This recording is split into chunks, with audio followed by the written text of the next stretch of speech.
औज़ुबिल्लाहिमिनश्शैतानिर्रजीम बिस्मिल्लाहिर्रहमानिर्रहीम। शुक्र अल्लाह के पाक नाम से जो रहमान और रहीम है। C4 न्यूज़ के देखने वाले नाज़रीन को आपके मेज़बान बिशारत हुसैन का सलाम पहुँचे। नाज़रीन, गुजरांवाला में एक बहुत बड़ी activity chamber of commerce and industry के सालाना इलेक्शन, इसमें इस वक्त इंडस्ट्री में ट्रेडर्स और सारे लोग जो हैं बहुत अच्छी तरह इन्वॉल्व हैं। और इस वक्त गुजरांवाला में जो रजीम पहले थी अब हैं, ये सब लोग एक ही हैं, लेकिन इनके अपने अपने ग्रुप हैं। एक नया ग्रुप फॉर्म हुआ और एक मकसद लेके उसमें इस ग्रुप में सब ये लोग आए, क्योंकि इनकी ख्वाहिश थी कि चैम्बर के प्लेटफॉर्म से इलेक्शन हो, सिलेक्शन नहीं, जो कि हमेशा से होती आई। तो एक बड़ा ही खूबसूरत सा ग्रुप फाउंडर इत्तेहाद गोल्डन ग्रुप जो है वो मार्च से वजूद में आया, और इसमें गुजरांवाला के मायनाज इंडस्ट्रियलिस्ट जो शामिल हैं। तो आज नाज़रीन, क्योंकि इससे पहले भी हमने बहुत सी शख्सियात से आपको मिलवाया, गुजरांवाला की पहचान हैं जो लोग, तो आज हमारे साथ जो शख्सियत मौजूद हैं देखने में बहुत खूबसूरत, और इनके बहुत बड़े इंडस्ट्रियलिस्ट हैं गुजरांवाला से, और तहरीक इंसाफ के रहनुमा भी हैं, और गुजरांवाला के जो GDA के साबका चेयरमैन भी हैं। आज हमारे साथ बहुत ही प्यारी शख्सियत, मैं उनसे आपसे मिलवाना चाहूँगा, जनाब शेख आमिरुर रहमान साहब। मैं आपसे ये पूछना चाहूँगा कि ये नया ग्रुप बनाने का क्यों आपके ज़हन में ये चीज़ आई कि एक अलग ग्रुप बना के तो हम इस इलेक्शन में इस दफ़ा पार्टिसिपेट करें? बिस्मिल्लाहिर्रहमानिर्रहीम, इय्याक नअबुदु व इय्याक नस्तईन। बहुत शुक्रिया आप मेरे पास आए।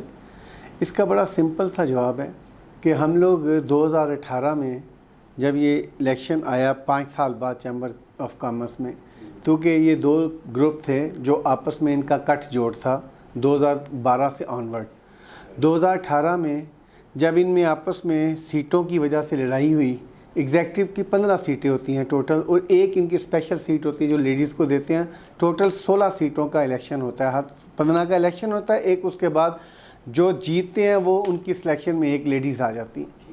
इन दोनों ग्रुपों का आपस में कट जोड़ था। उसमें 2018 में वन यूनिटी ने यूनिटी ग्रुप को कहा कि हम आपको 3 सीटें देंगे, क्योंकि आप इसमें आपका पोर्शन वोटों का इतना ही है कि आपको 3 सीटें दी जाएं। और जो यूनिटी वाले थे वो कहते थे हमें 5 लोग हैं, हम 5 कायद हैं, हमें 5 सीटें दे दें ताकि हम एक एक आपस में डिवाइड कर लें। तो वन यूनिटी वालों ने इनको इनकार कर दिया और चैलेंज कर दिया कि हम आपको 3 से ज़्यादा नहीं देंगे, क्योंकि आपके पास वोट ही 3 सीटों वाले हैं, तो या आप इलेक्शन लड़ लें तो या आप 3 सीटें ले लें। बहरहाल इनकी अंडरस्टैंडिंग ना हो सकी, चैलेंज हो गया।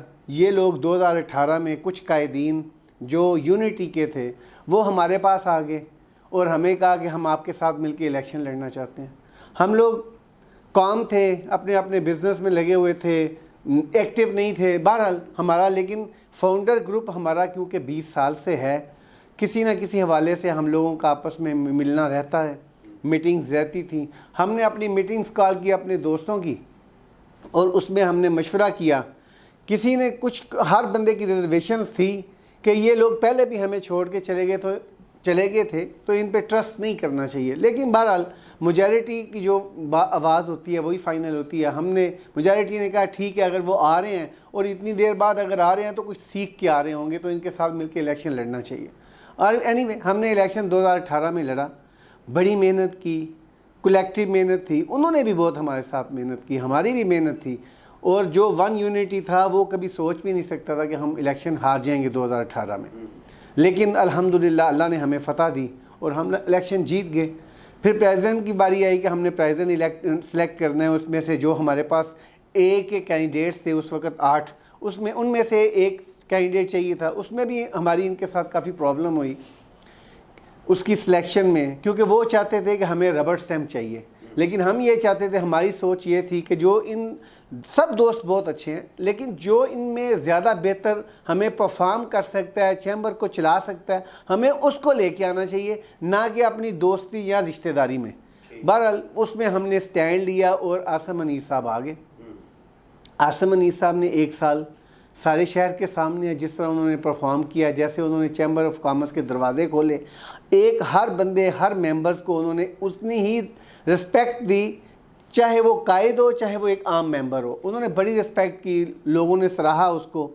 आपने कहा कि हमने ग्रुप क्यों बनाया, उसका अब मैं जवाब देने जा रहा हूँ कि वो इसलिए बनाया कि जब आसिम अनीस ने बहुत सारा काम किया तो जो कायदीन सो कॉल्ड थे उनको वो एक्सेप्टेबल नहीं था उनके लिए, क्योंकि उनकी वैल्यू ऐसा ऐसा नीचे आ रही थी। क्योंकि जब आप प्रेसिडेंट ऐसा लेके आएंगे जो लोगों को दिलों में घर कर जाएगा, जो लोगों के काम करेगा, कोई अगर रिस्पेक्टेबल कोई मेंबर आ रहा है उसके लिए वो अपनी सीट से खड़ा होकर उसको वेलकम करेगा, तो उसकी रिस्पेक्ट बनेगी, लोग उसको याद करेंगे, लोग उसको तारीफ़ करेंगे। जब उसकी तारीफ़ें उनके कानों में जानी शुरू हुई तो उनको तकलीफ़ शुरू होगी, बजाय इसके कि वो उसको ऑनर फील करते, अप्रिशिएट करते उसको, एग्जैक्टली उसको ऑनर फील करते कि हमने ऐसा प्रेसिडेंट दिया है, हम ऐसा बंदा लेके आए जो लोगों के काम कर रहा है, जो चैम्बर ऑफ कॉमर्स का ग्राफ है वो नीचे से ऊपर लेके जा रहा है। हुआ ये, वो जब हमने ये देखा कि इन्होंने उसको बहुत डिस्करेज करना शुरू कर दिया, जो वो इनिशिएटिव ले उसको कायदीन जो थे वो उसको अप्रिशिएट ना करें, उसको साथ ना दें, वो सिंगल हैंडेड बंदा अपनी एग्जेक्टिव टीम के साथ, पहली दफ़ा ऐसा हुआ कि जो एग्जेक्टिव टीम थी उसको पूरी इज्जत मिली, हर मामले में उनसे पूछा गया, एग्जेक्टिव मेंबर्स को उन्होंने अपने 32 के हाउस को अपने साथ लेके चला। यही उनको बड़ों को था कि ये हमें नहीं पूछता है और अपने एग्जेक्टिव को पूछता है।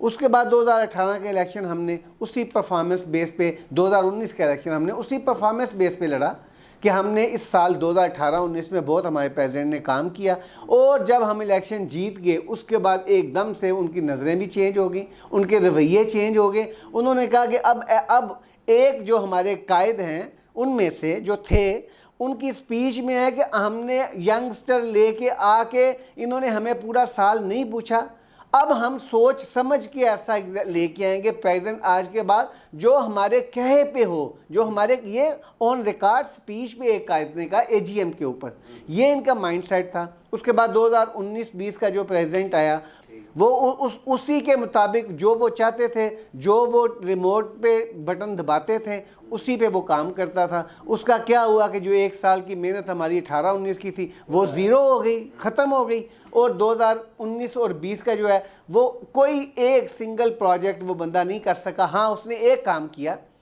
हमें उसने मौका दिया कि हम अपना आप प्रूव कर सके। उसने अपना ग्रुप तोड़ा, ग्रुप तोड़ने के बाद वो दोबारा से जहाँ से आए थे, जहाँ पे उनको 3 सीटें मिल रही थी वो उनको 8 सीटों पे चले गए।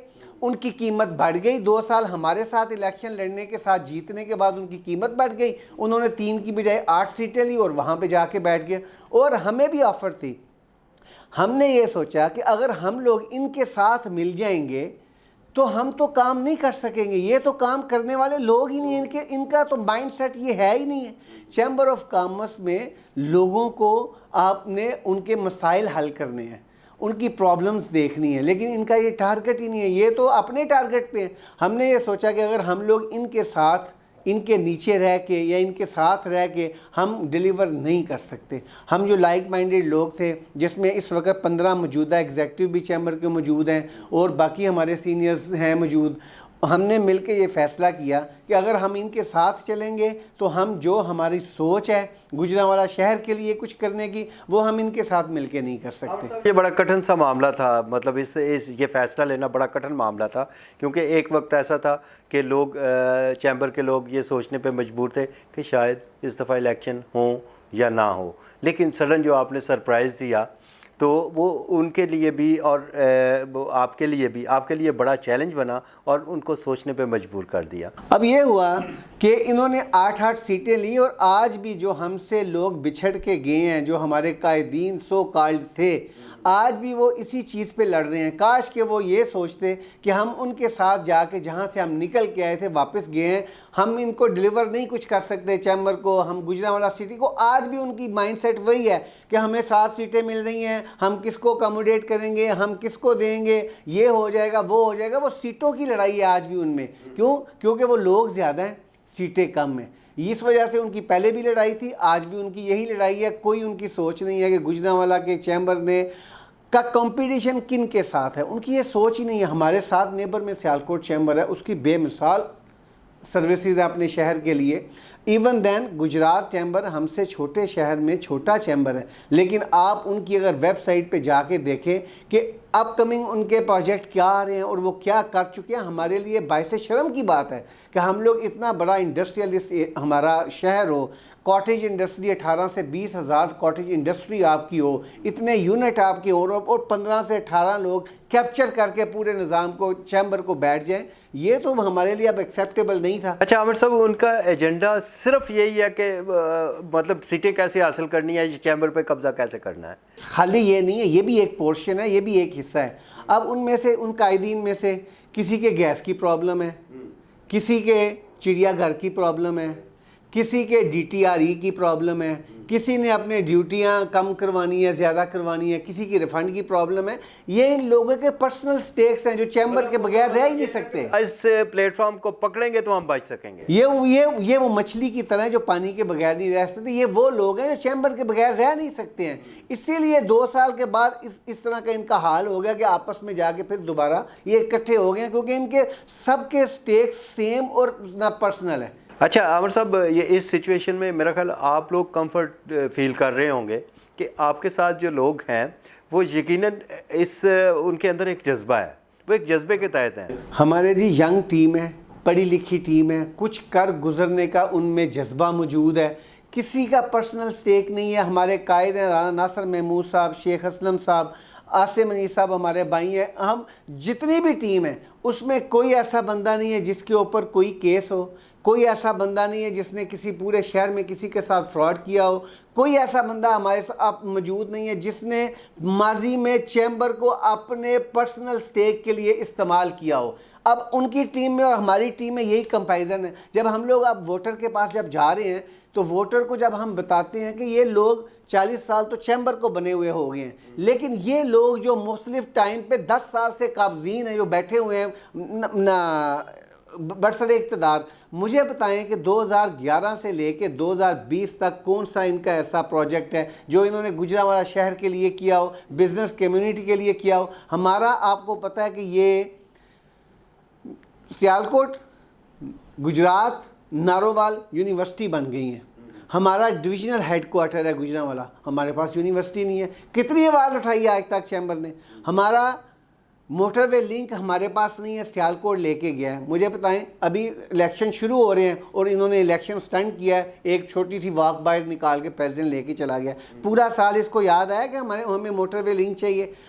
यहाँ पे हमारे पास डिवीजनल हेडक्वार्टर, एक हॉस्पिटल है। जब हमारी 5 लाख की आबादी नहीं थी, आज 55 लाख से ज़्यादा की आबादी है, हमारे पास हॉस्पिटल नहीं है। मुझे बताएं चैम्बर ने कब आवाज़ उठाई है इसके लिए? सिर्फ मैंने तब सुनी है जब आसिम अनीस हमारे प्रेसिडेंट थे, जब वो गए हैं प्राइम मिनिस्टर के पास और प्राइम मिनिस्टर ने इंडोर्स किया है कि ये आपके प्रेसिडेंट ने बेहतरीन आपका मुकदमा लड़ा है गुजरांवाला की आवाम का। वो मजबूर हो गए थे हमारे प्राइम मिनिस्टर, उन्होंने वर्बला सब लोगों के सामने ये कहा है। ये होता है, अगर आप देखें उसकी 12 साल की सर्विसेज थी अपने ग्रुप के लिए, चैम्बर के लिए। हम भी यही, अब भी हमारा यही एजेंडा है, हम यही सोच है कि हमने जो बंदा 10-12 साल जिसने सर्व किया हो चैम्बर में, जो आके वहाँ पे एग्जेक्टिव रहा हो, मुख्तलिफ कमेटियों में जिसने काम किया हो, जो VP या SVP रहा हो, उसको आप प्रेसिडेंट की सीट पे बिठाएं, उसको पता हो कि इस सीट की क्या पावर है